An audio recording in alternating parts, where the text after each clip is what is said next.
I never imagined that waking up one Saturday morning would lead to discovering my tool. Shed had been transformed into what looked like a miniature apartment, complete with windows I definitely hadn't installed and a door that wasn't there when I went to bed. But there I was, standing in my backyard in Scottsdale, Arizona, staring at my shed like it had grown a second personality overnight. My name is James Hutchinson, and I'd lived in the Sunset Ridge community for about 4 years. The HOA had always been strict but manageable. We had the usual rules about lawn height, paint colors, and where you could park your car. Nothing too crazy. That all changed when Deborah Whitmore became the new HOA president 6 months ago. Deborah was exactly what you'd picture when someone says HOA Karen. Mid-40s, perfectly styled blonde hair that never moved in the wind, always wearing those white capri pants and designer sunglasses even when it was overcast. She'd moved into the neighborhood about a year before and immediately started attending every HOA meeting, taking notes, pointing out violations in other people's yards while her own landscaping looked like it belonged in a magazine spread. I walked closer to my shed, which sat about 20 feet from my back fence line. The structure was a simple 12 by 16-foot building I'd put up 3 years ago to store my tools, lawn equipment, and some camping gear. I'd gotten the proper permits, made sure it met setback requirements, kept it under the height limit, everything by the book. Except now it had 2 actual windows with frames and glass, curtains visible from the outside. The old plywood door had been replaced with what looked like a residential entry door, complete with a deadbolt. I noticed a small air conditioning unit had been installed in one of the new windows. "What the hell?" I muttered, pulling out my phone to check the Ring camera I had mounted on my back porch. I scrolled through the footage from the past week, and there it was. Tuesday afternoon, a construction crew had shown up with Deborah Whitmore directing them like a general commanding troops. They'd worked for 3 days, installing the windows, replacing the door, running what looked like electrical lines. My first thought was that I was being pranked. My second thought was that maybe I'd somehow missed a notification about community improvements. My third thought, which turned out to be correct, was that Deborah had lost her mind. I marched back inside and called her number, which was listed on the HOA website. She answered on the second ring, her voice saccharine sweet. "Deborah Whitmore speaking. How may I help you?" "Deborah, this is James Hutchinson from 847 Desert Bloom Drive. I just discovered that my tool shed has been renovated without my knowledge or permission. Would you happen to know anything about that?" There was a pause, then a light laugh. "Oh, James. Yes, I've been meaning to reach out to you about that. You see, the HOA board held an emergency meeting last month, and we decided that your structure was being underutilized as mere storage.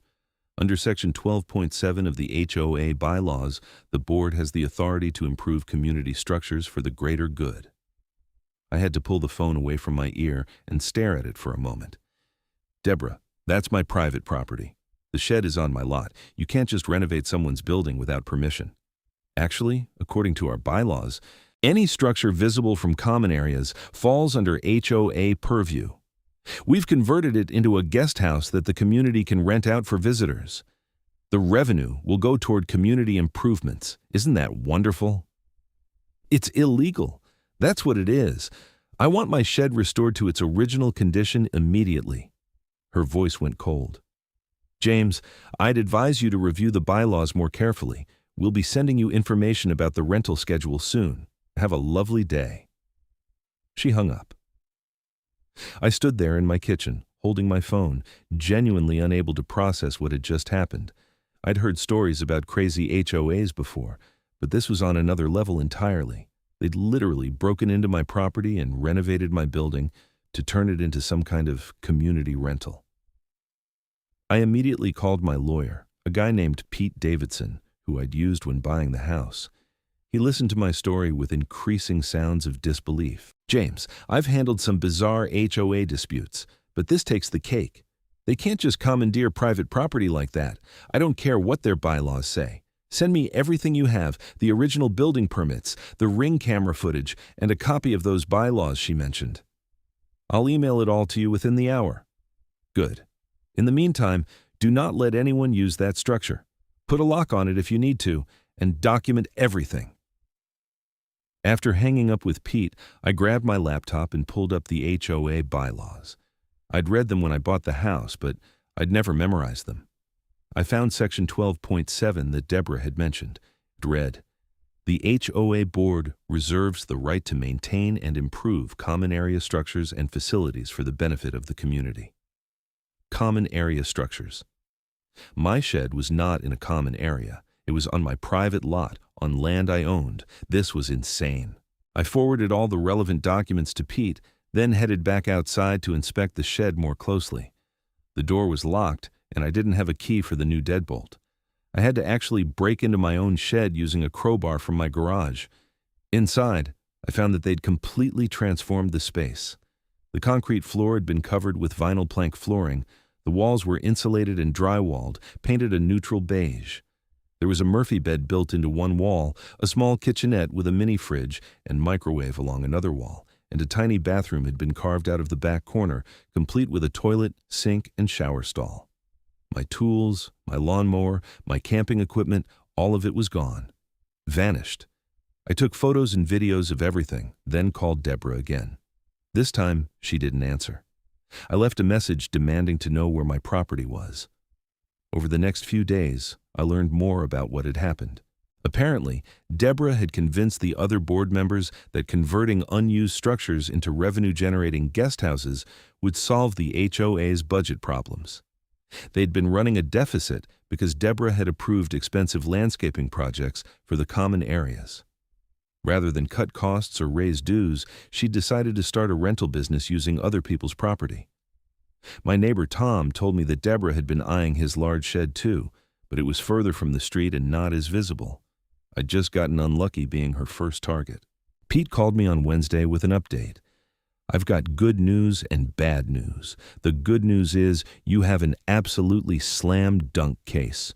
What they did is textbook trespass and conversion of property. The bad news is that HOA litigation can take months, and in the meantime, she's already started advertising the guest house online." "You're kidding?" "Wish I was. She's got it listed on 3 different vacation rental sites as charming guest cottage and exclusive Scottsdale community. $200 a night. I felt my blood pressure rising. Can we get an emergency injunction or something? I'm filing for a temporary restraining order tomorrow morning. We should be able to stop the rental activity, but getting the shed restored is going to take longer. That night, I couldn't sleep. I kept thinking about some stranger sleeping in my converted tool shed, using the bathroom they'd installed without my permission, all while Deborah pocketed the rental money. It was surreal. The next morning, I woke up to find a car I didn't recognize parked in my driveway. A couple in their 60s was unloading luggage from the trunk. I ran outside in my pajama pants and t-shirt. "Excuse me, can I help you?" The man smiled warmly. "Oh, you must be the homeowner. We rented the guest house for the weekend. Deborah said we could park here. Hope that's okay." "I'm sorry, but there's been a terrible mistake. That building isn't available for rent. Someone listed it without authorization." The woman's face fell. "But we paid $200 a night for 3 nights. We drove all the way from Albuquerque." I felt terrible for them, but I wasn't going to let strangers stay on my property. "I understand, and I apologize, but you'll need to get a refund from whoever you paid. That building is private property and was listed fraudulently." The man's friendly demeanor evaporated. "We have a confirmation email and everything. We have the right to stay here." "No, you don't. I'm the property owner, and I'm telling you that you cannot stay in that building. You need to contact Deborah Whitmore and arrange a refund." Before the situation could escalate further, a Scottsdale police car pulled up to the curb. I'd called them the night before to file a report about the trespassing and property conversion, and apparently they were following up. Officer Martinez stepped out of the vehicle and approached us. "Good morning. I'm looking for James Hutchinson." "That's me. I'm here about the report you filed. Can we talk?" I explained the situation to Officer Martinez while the confused couple stood nearby. After checking my ID and the property records on his tablet, the officer turned to the couple. "I'm sorry, but Mr. Hutchinson is correct. This is his private property, and he hasn't authorized any rentals. You'll need to pursue a refund through whatever service you use to book this." The couple looked devastated but eventually left, the man muttering about leaving bad reviews. Officer Martinez took detailed notes about everything, including the unauthorized construction and conversion of the shed. "This is definitely a civil matter primarily," he said, "but there may be criminal trespass and theft charges depending on how the DA's office wants to handle it. The fact that they took your property from the shed complicates things. Do you have documentation of what was stored there?" "I have photos from a few months ago that show the interior with all my equipment, and I have receipts for most of the major items." "Good. Keep all of that. You might want to file a separate theft report. In the meantime, I'd recommend changing that lock so no one else can access the building."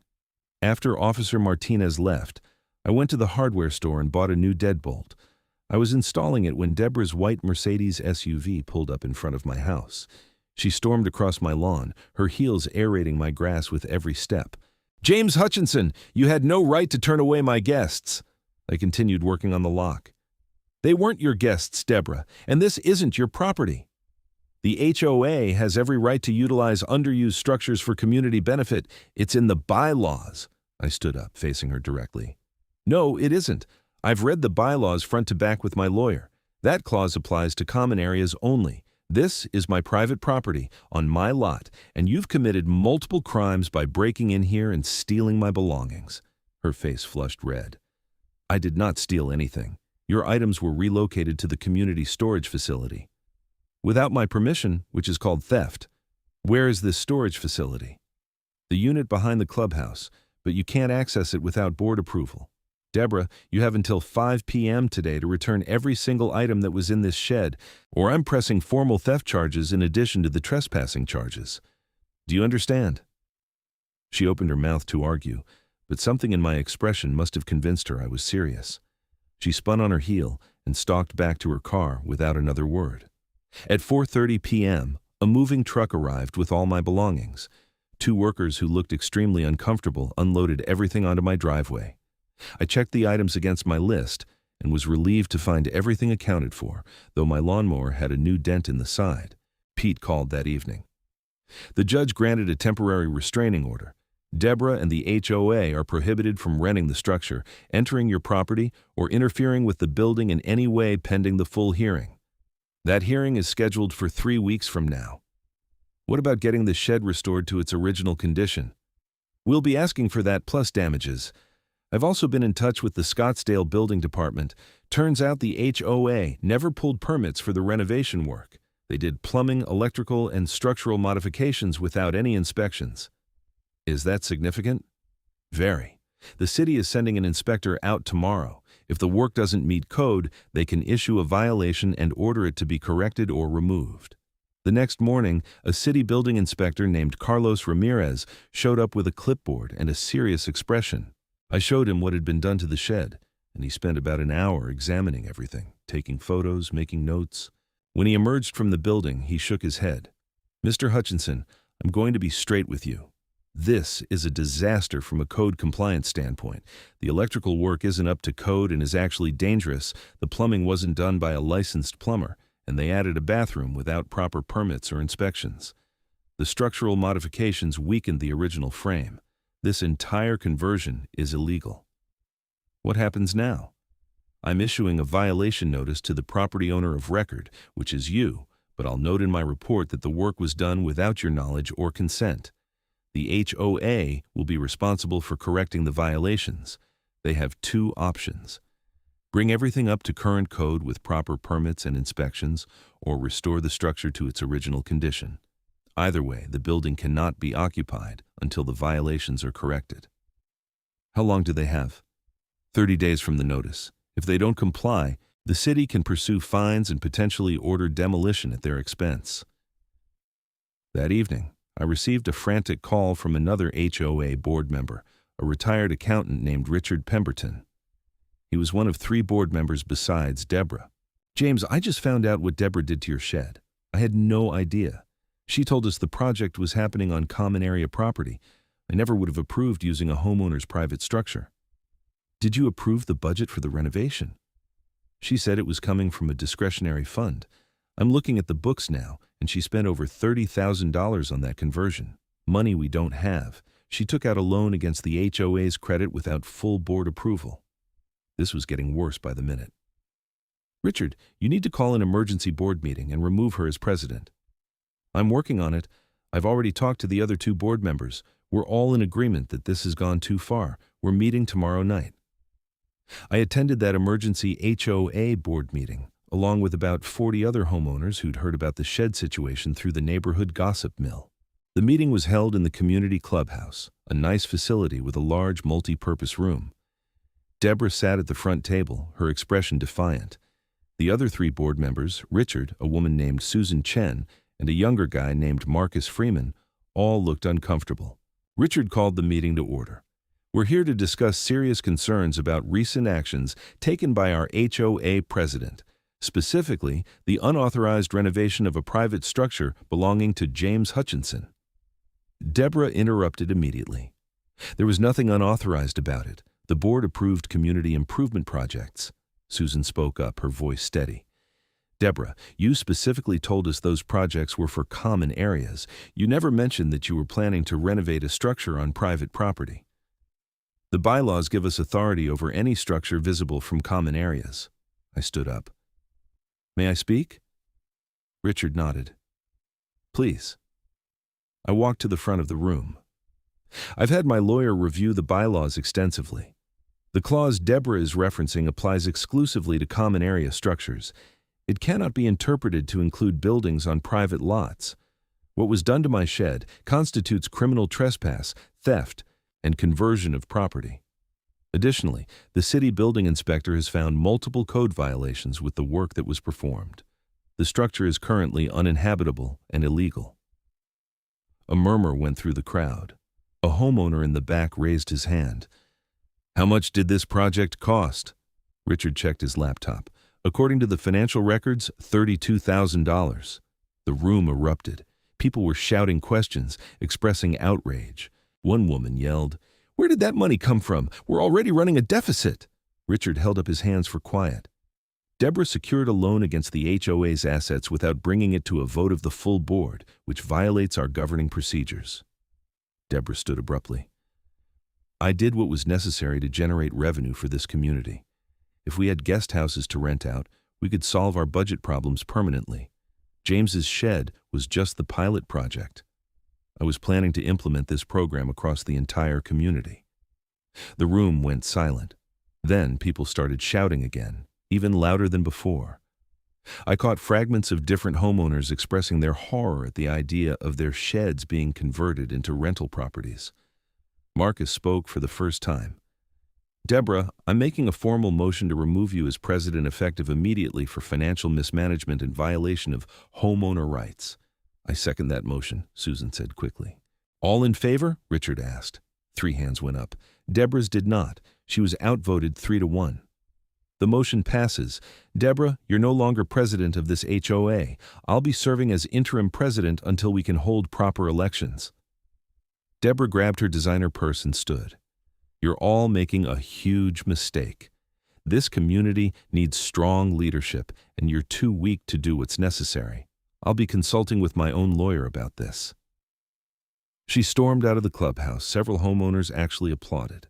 After the meeting, Richard pulled me aside. James, on behalf of the board, I want to formally apologize. We'll be working with you and your lawyer to make this right. Whatever it takes. I appreciate that. My main concern is getting my shed restored to its original condition and being compensated for the disruption and theft of my property. Understood. We'll cover all costs, and we'll be pursuing action against Deborah personally for the unauthorized loan and expenditures. Over the next few weeks, things moved quickly. Pete negotiated a settlement with the HOA's lawyer.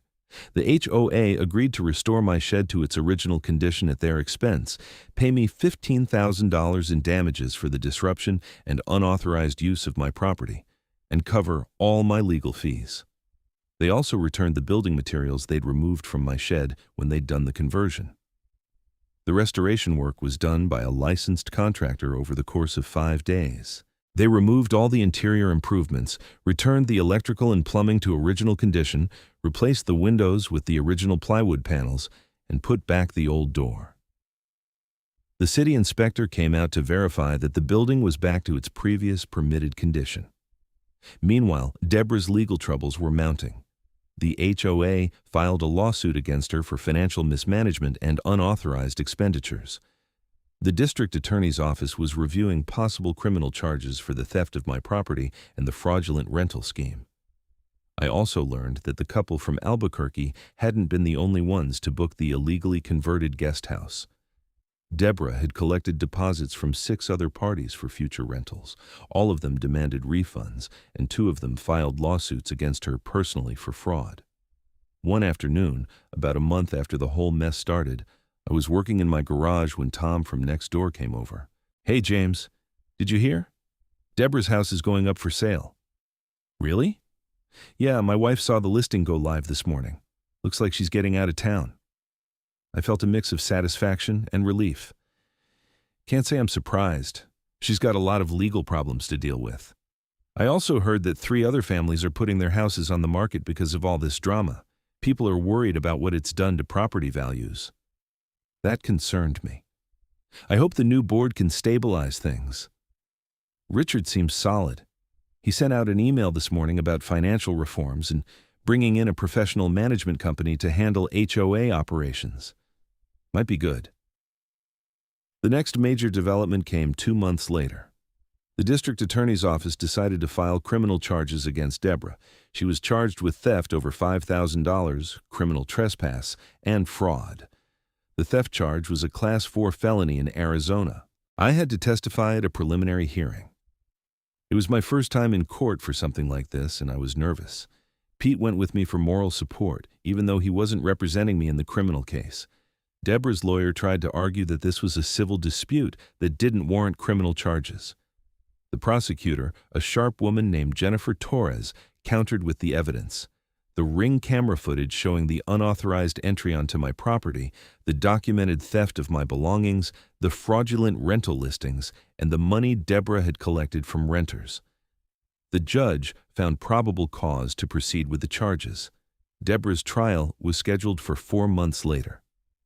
During those months, life slowly returned to normal. The HOA did hire a professional management company, which immediately instituted proper financial controls and transparent accounting. Richard and the board held open meetings to discuss the community's finances and approved a modest dues increase to pay off the loan Deborah had taken out. My shed sat in the backyard, restored to its original purpose. I'd restocked it with new tools and equipment, better than what I'd had before, thanks to the settlement money. Every time I looked at it, I felt a weird mix of emotions, mostly relief that the nightmare was over, but also lingering frustration about the whole situation. Deborah's trial finally took place in early autumn. I was called as a witness again, this time for the actual trial. I testified about discovering the conversion, the unauthorized entry onto my property, and the theft of my belongings. The prosecutor presented the Ring camera footage, the building inspector's report, and documentation of the rental scheme. Deborah's defense lawyer tried to paint her as a well-meaning volunteer who'd made some judgment errors in trying to help the community. It was a tough sell given the mountain of evidence against her. The jury deliberated for less than 3 hours. They found her guilty on all counts. At the sentencing hearing 2 weeks later, the judge was not sympathetic. He noted that Deborah had shown no remorse and had tried to profit from illegal activity at the expense of her neighbors. He sentenced her to 2 years in prison for the felony theft charge, with 18 months suspended, meaning she'd serve 6 months. She also received 3 years of probation and was ordered to pay restitution to me and the other victims of her rental fraud. I attended the sentencing hearing. When the judge announced the sentence, Deborah's face went pale. I didn't feel triumphant watching her be led away by the bailiff. Mostly I just felt tired. The whole thing had consumed almost a year of my life. After the hearing, I spoke briefly with Jennifer Torres, the prosecutor. "Thank you for taking this case seriously," I told her. "Yep, it was pretty egregious conduct," she replied. "People think HOA disputes are just petty neighborhood squabbles, but what she did crossed the line into serious criminal behavior. She violated your property rights and tried to run a business using stolen property. That's not acceptable." The civil lawsuit the HOA had filed against Deborah resulted in a judgment against her for the full $32,000 she'd spent on the unauthorized project, plus legal fees and interest. Combined with the restitution orders from the criminal case, she was looking at significant financial liability. Her house did eventually sell, though it took longer than expected because of all the legal drama. I heard through the neighborhood grapevine that she'd moved somewhere out of state to live with relatives. The HOA slowly recovered its reputation. The professional management company brought stability and proper procedures. Richard served as president for another year before stepping down, and a retired engineer named Patricia Sullivan was elected to replace him. She was competent, transparent, and had zero interest in converting anyone's sheds into rental properties. I became more involved in HOA matters after everything that happened. I figured if I was going to pay dues and live under these rules, I should have a voice in how things were run. I joined the Architectural Review Committee and helped update the community guidelines to explicitly protect homeowners' property rights and limit the board's authority over private structures. About a year after Deborah's sentencing, I was having a beer on my back patio when Tom came over to join me. We sat looking at the shed, which had become something of a landmark in the neighborhood. People still talked about it. "You ever think about what Deborah's doing now?" Tom asked. I took a sip of my beer. "Not really. I hope she learned something from all this, but honestly, I just want to move on." "Fair enough. You know what's funny, though? All that stuff she did, spending all that money to convert your shed into a guest house, and she didn't even check if it met building codes. Like, even if she'd somehow had the legal right to do it, which she didn't, the whole thing was doomed because of the code violations." "That's what gets me," I said. "If she'd put a fraction of the effort she spent on that scheme into legitimate community improvements, she could have been a decent president. But she was so focused on her grand vision that she didn't bother with basic things like permits and inspections. Pride goes before a fall, right? Something like that." We sat in comfortable silence for a while, watching the sun set behind the mountains. The shed sat there in my backyard, ordinary and unremarkable, exactly as it should be. The legal settlements and restitution orders eventually paid out. Between the HOA settlement and the criminal restitution, I received about $23,000 total, which more than covered my legal expenses and compensated me for the disruption. I used some of it to upgrade my home security system and put the rest into savings. The stolen tools and equipment had all been returned in good condition, minus the dent in my lawnmower. I decided not to make an issue of it. I was just glad to have everything back. One unexpected positive outcome was that the whole incident brought the neighborhood closer together. People who'd never talked before started having conversations at the mailboxes and during evening walks. We formed a neighborhood watch group and started organizing social events that had nothing to do with HOA business, just people being neighbors. I ran into Richard at the grocery store a few months after everything was resolved. He was relieved to have stepped down as president and was enjoying retirement again. "You know, James, I've been on that board for 5 years, and I never imagined we'd end up in a situation like that. I feel terrible that we didn't catch what Deborah was doing sooner." "You can't blame yourself. She deliberately misled everyone. Still, it's taught me a lot about the importance of oversight and checks and balances, even in something as small as an HOA board.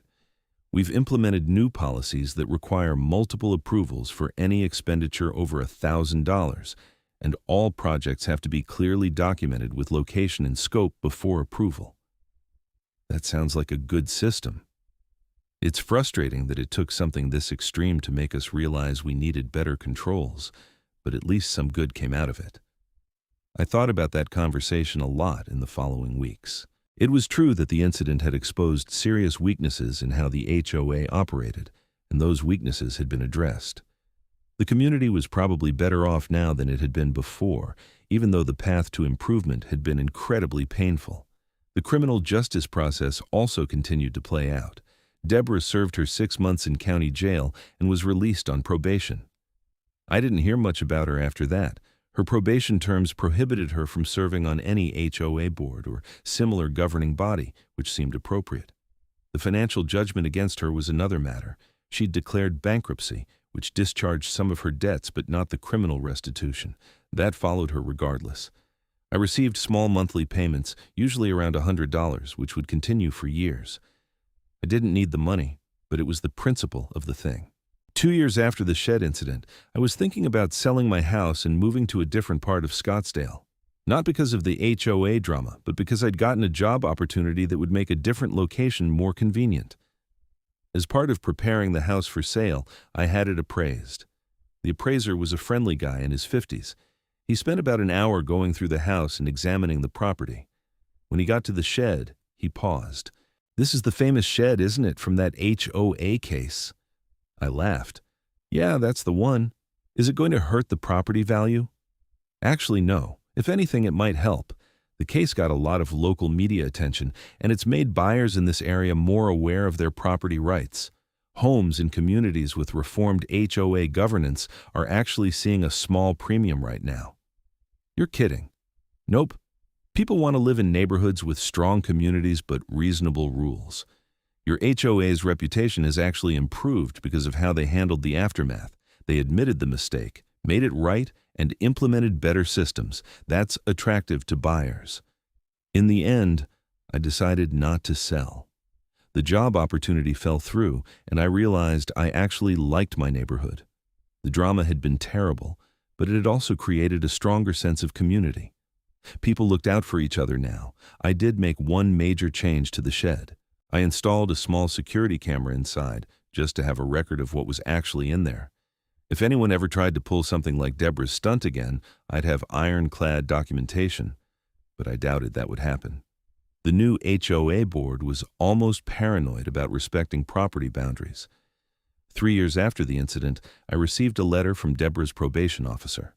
It was a form letter informing victims that the offender had completed probation successfully and that the case was now closed from a supervision standpoint.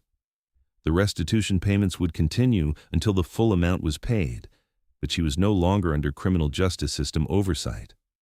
I filed the letter away and didn't think much about it. My life had moved on. The shed was just a shed again, holding tools and lawn equipment like it was supposed to. The whole crazy episode had faded into neighborhood lore, something people talked about at barbecues when telling stories about the old days. I dated someone for a while, a woman named Emily Gardner, who'd moved into the neighborhood about a year after the shed incident. When I told her the story, she couldn't believe it. "That's insane. Who thinks they can just take over someone's property like that?" "Someone who got a little too much power and not enough oversight." And she actually went to jail. 6 months, plus probation and restitution. Emily shook her head. "I've lived in HOAs before, and I've dealt with some petty nonsense, but nothing like that. Although I did have a board president once who tried to fine me because my mailbox flag was the wrong shade of red." "What happened?" "I showed up at the next meeting with the manufacturer's specifications proving the flag was the standard color, and they backed down. But I was furious for weeks."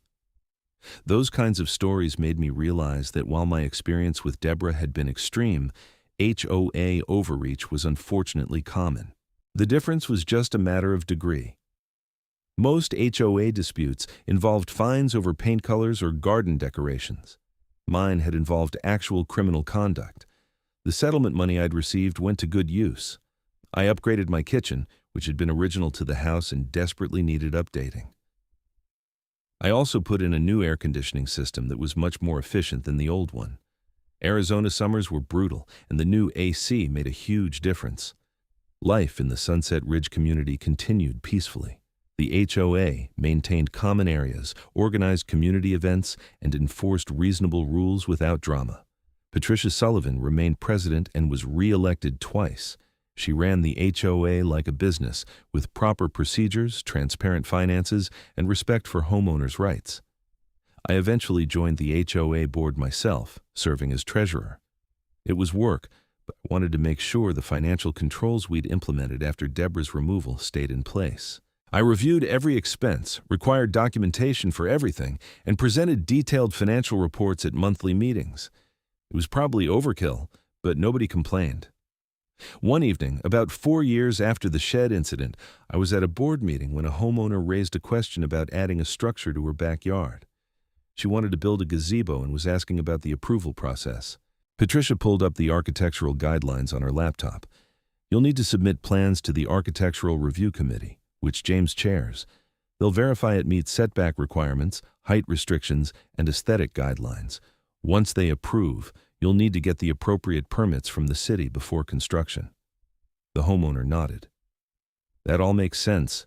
I just wanted to make sure I did everything properly. I've heard stories about HOA disputes getting out of hand. I spoke up. We've worked hard to make the approval process straightforward and transparent. Submit your plans and we'll review them within 2 weeks. If there are any issues, we'll work with you to address them. After the meeting, Patricia pulled me aside. You handled that well. I know the shed thing made you cautious about architectural issues. It made me cautious about a lot of things, but mainly it taught me that clear rules, proper procedures, and respect for property rights prevent most problems before they start. That's good governance in a nutshell. The years passed quietly. The monthly restitution payments from Deborah continued like clockwork, a small reminder of the whole crazy episode. I sometimes wondered what she was doing, whether she'd learned anything, whether she ever thought about the chaos she'd caused. But mostly I didn't think about her at all. The shed remained functional and unremarkable. I'd occasionally tell the story to new neighbors or visitors who'd heard something about it and wanted details. It never stopped being a little surreal to describe finding my tool shed converted into a guest house without my knowledge or permission. 5 years after the incident, I attended a regional HOA conference in Phoenix.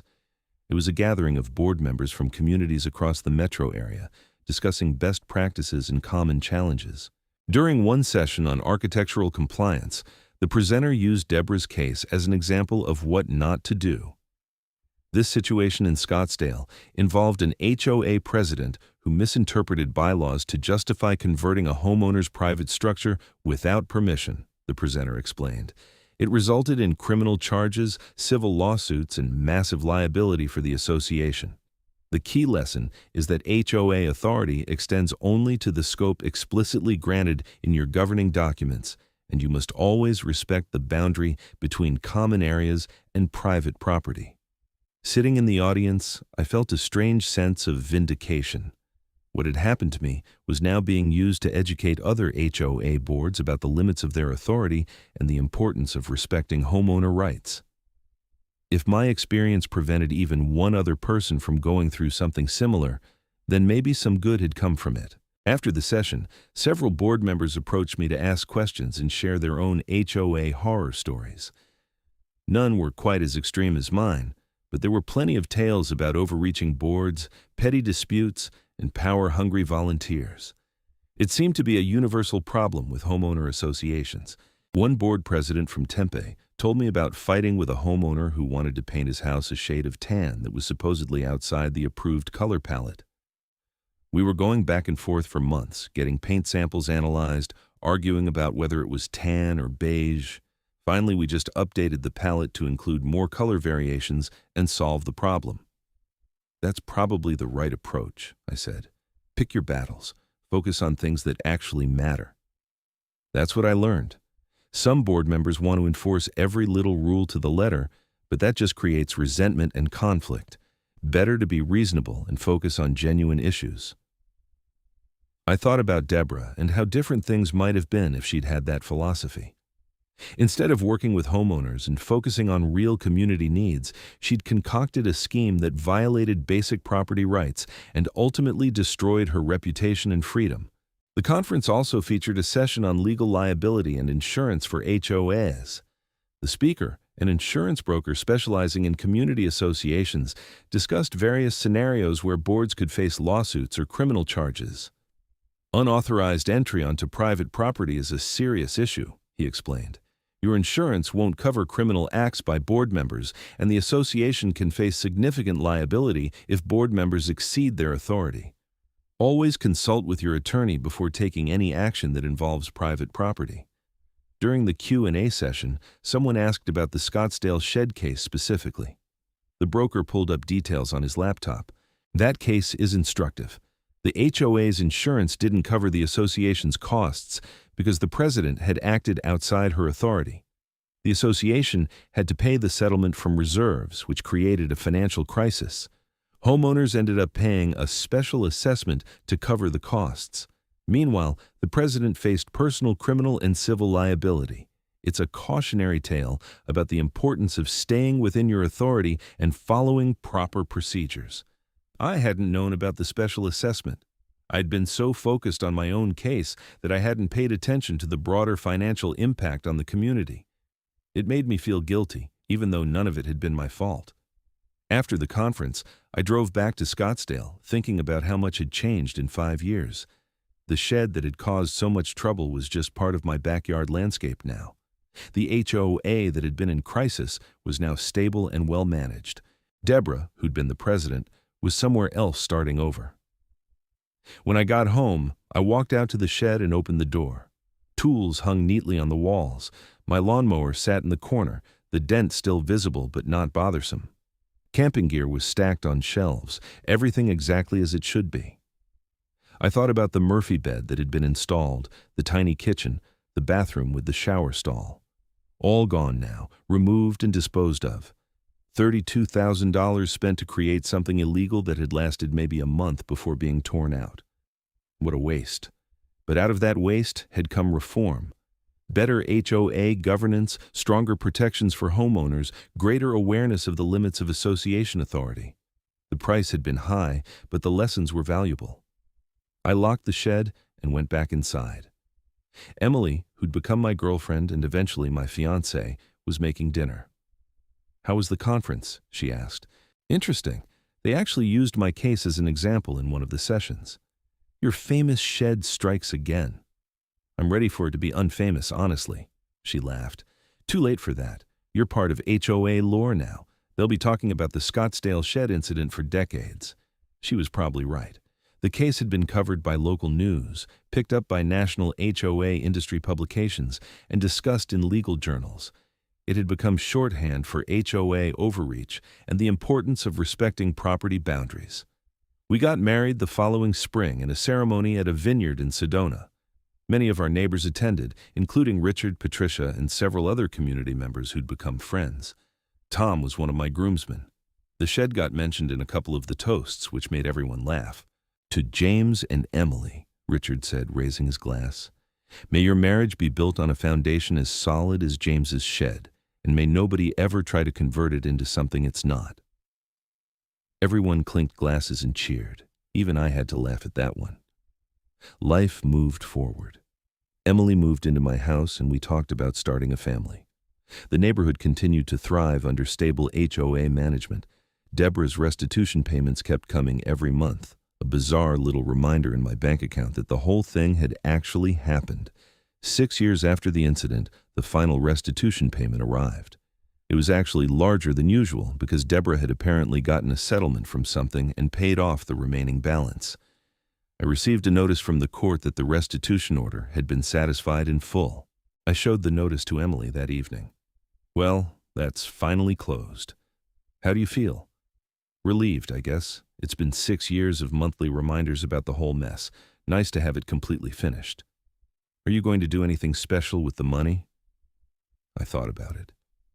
Maybe donate it to a legal aid organization that helps people with HOA disputes, people who can't afford lawyers when their associations overstep. That's a really good idea. I found a nonprofit that provided free legal assistance to homeowners in HOA disputes and made a donation in the amount of all the restitution I'd received. They sent a thank you letter explaining how the money would be used to help people facing situations like mine. It felt like closure. The money had come from a bad situation, and now it would help prevent similar situations for others. The cycle completed. Emily and I had our first child, a daughter, the following year. We painted one of the bedrooms a soft lavender and filled it with baby furniture. The neighborhood threw us a baby shower, organized by Patricia and hosted at the clubhouse. It was a warm reminder of how far the community had come from the dark days of Deborah's presidency. Our daughter, Sophia, was born in May. Holding her in the hospital, I thought about what kind of world I wanted her to grow up in.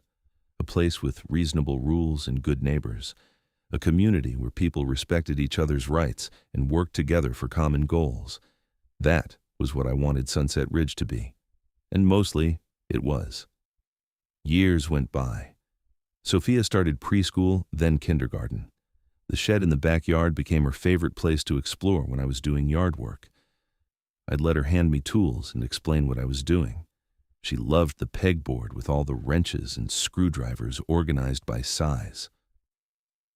"Daddy, why do you have so many tools?" she asked one afternoon when she was 5. "Because different jobs need different tools. You have to use the right tool for each job. Like hammers for nails and screwdrivers for screws?" "Exactly right." She looked around the shed with wide eyes. "Did you build this?" "I did, with some help. It took a few weeks." "Can I have a shed when I grow up?" I smiled. "If you want one, sure. Just make sure you get the right permits and follow all the building codes." She looked confused, not understanding the reference. That was fine. She'd grow up in a neighborhood where property rights were respected and the HOA functioned properly. She'd never know the chaos that had preceded her arrival. Sometimes Emily and I would sit on the back patio in the evenings after Sophia was in bed, having a glass of wine and watching the sunset. The shed sat there in the yard, sturdy and unremarkable. "Do you ever think about tearing it down and building something new?" Emily asked once. "Not really. It serves its purpose. Plus, it's kind of a symbol now." "Of what?" "Of standing up for what's right. Of not letting people walk all over you, even when they have authority. Of the fact that rules have to apply fairly to everyone." She squeezed my hand. "Those are good lessons." The HOA continued to function smoothly. Patricia eventually stepped down as president, and a retired teacher named Michael Bradford took over. He continued the policies of transparency and respect for homeowner rights that had been established after Deborah's removal. I served on the board for several more years before rotating off. By then, the systems we'd put in place were well established. New board members were trained properly, financial controls were strong, and the community understood the limits of HOA authority. I occasionally wondered what had happened to Deborah. I'd heard she'd moved to Nevada and was working in property management, which seemed ironic given her history. I hoped she'd learned from her mistakes, but I'd never know for sure. What I did know was that my shed, the tool shed that had been illegally converted into a guest house and then restored to its original purpose, had become a symbol of something larger. It represented the importance of property rights, the dangers of unchecked authority, and the value of community members standing up for what's right. 10 years after the incident, the Sunset Ridge community held an anniversary celebration. It was the neighborhood's 25th year since incorporation, and the HOA organized a big party in the park that served as our main common area. There was food, music, activities for kids, and a timeline display showing the history of the community. I walked through the display with Sophia, now a curious 10-year-old, reading about how the neighborhood had developed.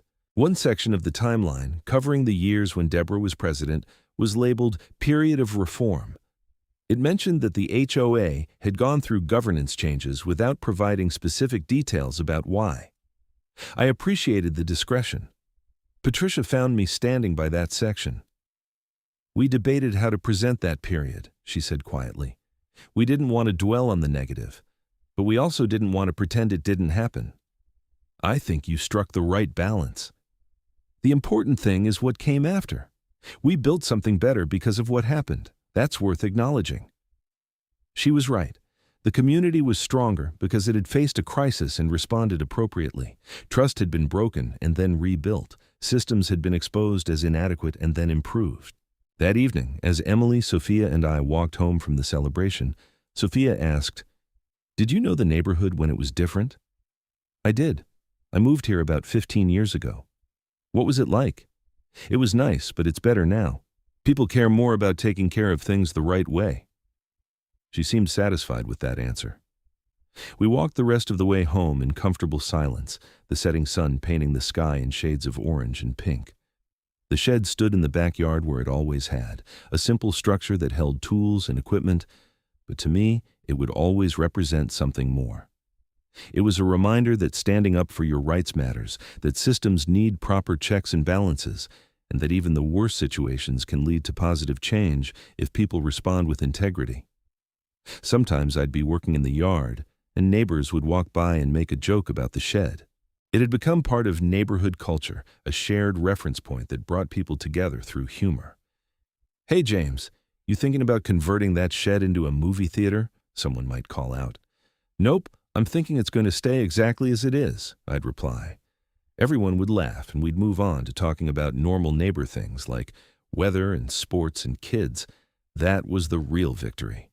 Not the legal settlements or Deborah's conviction or the HOA reforms, though those were all important. The real victory was that life had returned to normal. The neighborhood functioned the way it was supposed to. People lived their lives, took care of their properties, and treated each other with respect.